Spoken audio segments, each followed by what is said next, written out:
The small silver locket lay in Arthur Lane's palm, glinting faintly under the pale moonlight.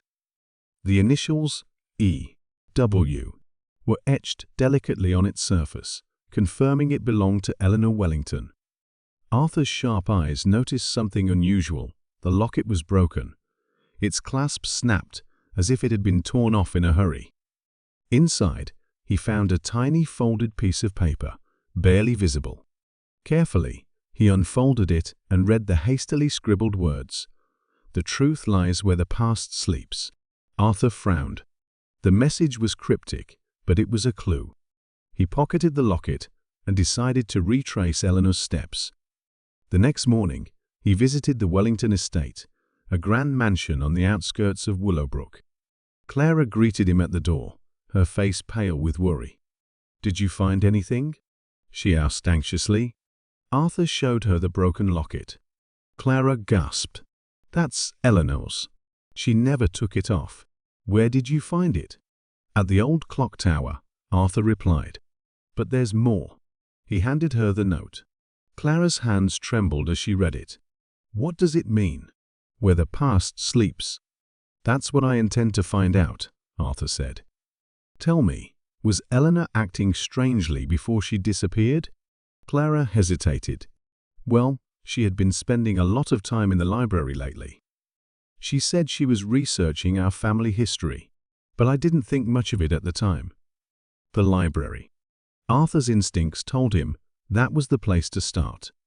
He asked Clara to take him there. The Wellington Library was a vast room filled with towering bookshelves and ancient tomes. Arthur began searching for anything that might hint at Eleanor's disappearance. After hours of searching, he found a dusty old journal tucked away in a corner.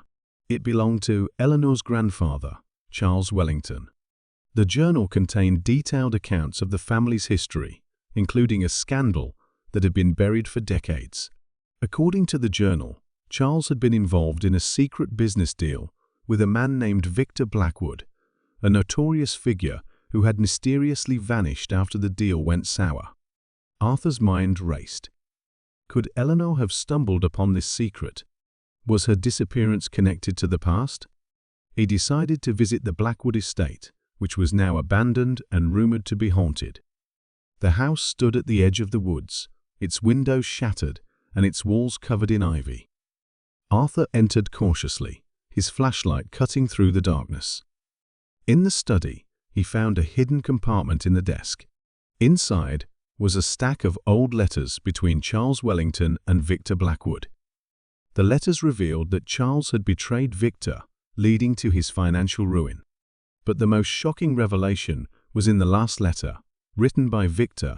"If I cannot have justice in life, I will have it in death. The Wellington family will pay for what they've done."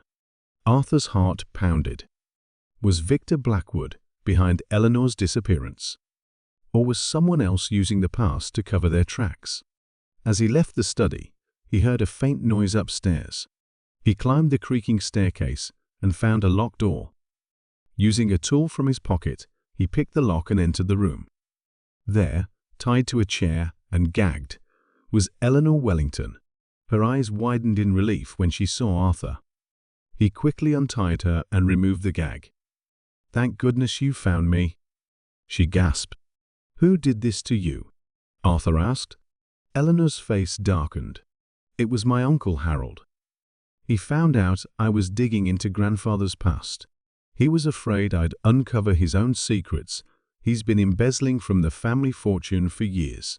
When I confronted him, he kidnapped me and brought me here." Arthur nodded. "Let's get you out of here."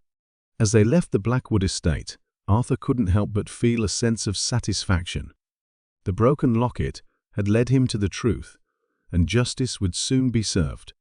Back at the Wellington mansion, Harold was arrested, and Eleanor was reunited with her family. The mystery of the broken locket was solved, but Arthur knew that in a town like Willowbrook, there would always be another case waiting just around the corner. And so, with a tip of his hat and a smile, Arthur Lane returned to his office above the bakery, ready for the next mystery to come his way.